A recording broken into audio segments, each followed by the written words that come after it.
पासून वाल्मिक कराडची चौकशी सुरू आहे। वाल्मिक कराडला अटक कधी होणार असा प्रश्न उपस्थित झालेला आहे। प्रशांत ब्रोडेंकडून वाल्मिक कराडची चौकशी सुरू झाली आहे। काही गोष्ट आहे ते हजर होत आहेत 21 दिवसानंतर, म्हणजे खूप लाजिरवाणी गोष्ट आहे।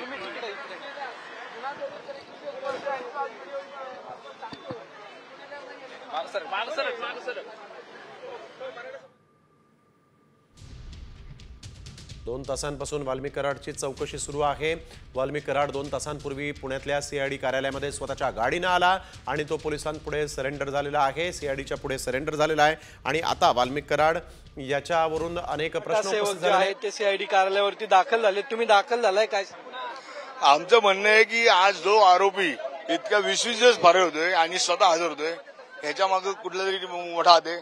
आता जर पोलिसांनी ताब्यात आलाय तर पोलिसांनी त्यांची भूमिका योग्य पद्धतीने केली, त्याची नार्को टेस्ट केली, तर ह्याच्या मागे असणारे त्याचे गॉडफादर बाहेर येतील आणि संतोष देशमुखांना न्याय मिळायचा असेल, त्यांच्या आत्म्याला शांती मिळायची असेल तर फक्त आणि फक्त या जो वाल्मिक कराड आहे त्याची नार्को टेस्ट केली जावी आणि त्या आधारे जी माहिती येईल त्या निष्पक्षपणे कारवाई केली जावी। आपण मग ज्या प्रकारे ही अमानवीय घटना महाराष्ट्रात भूतून भविष्यात घडलेली आहे, छत्रपती संभाजी महाराजांनंतर हा प्रथमच असा अत्याचार करून एवढा घाणेरडा प्रकारात हे केलेला आहे, खून केलेला आहे। सुरेश अण्णा धस यांनी ज्या प्रकारे हे विधानसभेत मागणी केली होती नागपूर अधिवेशनात की जो आका आहे त्या आकाला पकडा, नाही आकाच्या आकाला पण चौकशी झाली पाहिजे, तर ही आमची सकल मराठा समाज पुणे जिल्ह्याच्या वतीने जर बघितलं तर आकाच्या आकाला अटक करावी अशी मागणी या ठिकाणी होतीये। आपण जर पाहिलं तर मराठा सेवक जे आहेत ते आता सीआयडी कार्यालयाच्या बाहेर दाखल झालेले आहेत आणि त्यांनी 1 मराठा लाख मराठाच्या घोषणा ज्या आहेत त्या दिल्यात। काय ह्या सगळ्या गोष्टीत दूधचं दूध पाणीचं पाणी आणि आतापर्यंत ज्यांनी कोणी आश्रय दिला त्यांना शोधून काढण्यात यावं। काय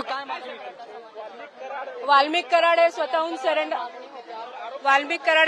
सरेंडर झालेले आहेत। त्यांना करावं लागलेलं आहे, ते सरेंडर झालेले नाहीयेत। हे राजकीय स्टंट आहे, ते स्वतःहून सरेंडर झालेले नाहीये, त्यांना राजकीय याच्यातनं ते सरेंडर व्हावं लागलेलं आहे। काय त्याला म्हणता येणार नाही, त्यांना भान आहे की त्यांनी चूक केलेली आहे, त्याच्यामुळे ते सरेंडर झालेले आहेत। त्यांना सरेंडर होण्यासाठी सुद्धाच आम्ही भाग पाडलेला आहे। त्यांचा सीआयडीवरती पोलीस प्रशासनावरती आमचा विश्वास आहे आणि ते सखोल तपास करतील आणि आम्ही त्या तपासाची पूर्ण शहानिशा करणार आहोत।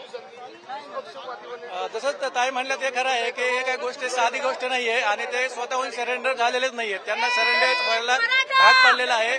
जे काही समाजामध्ये आक्रोश आहे तो आक्रोश सरकारने पण पाहिलेला आहे आणि त्याचं कदाचित त्या दबावामुळे त्यांना सरेंडर व्हावं लागलेलं आहे, ही आमची भावना आहे। सर धन्यवाद। मागणी काय सर? फाशीची मागणी आहे काय? त्यांना काय सोडून द्यायचं काय परत? फाशी व्हायला पाहिजे त्यांना सगळ्या। आपण जर बघितलं तर सर्व मराठा सेवक जे आहेत ते सीआयडी कार्यालयाच्या बाहेर आहेत, घोषणाबाजी त्यांनी केलेली आणि वाल्मिक कराडला शिक्षा व्हावी अशी सगळी मागणी आहे। आपल्या बरोबर अजून काही कार्यकर्ते आहेत, आपण बातचीत करणार आहोत आणि काय सांगणार? आम्ही या ठिकाणी एकाच ठिकाणी यासाठी मागणीसाठी आलोय की पोलिसांनी त्यांना कुठल्याही प्रकारची व्हीआयपी ट्रीटमेंट देऊ नये, जे सामान्य गुन्हेगाराला ट्रीटमेंट भेटती तीच ट्रीटमेंट वाल्मिक कराडला भेटावी, यासाठी आम्ही या ठिकाणी आलेलो आहे। तुम्ही घोषणाबाजी पण केली? आम्ही घोषणाबाजी यासाठी केली की आम्हाला थोडी चुकीची माहिती भेटली की इथं वाल्मिक कराडांच्या कार्यकर्त्यांनी मराठा समाजाच्या कार्यकर्त्यांना मारहाण केली, त्यामुळे आम्ही या ठिकाणी आलो, परंतु तसं काही घडलेलं नाहीये, त्यामुळे आता आम्ही इथनच चाललेलो आहे आणि पोलीस त्यांचा पुढे तपास करतील। आपण जर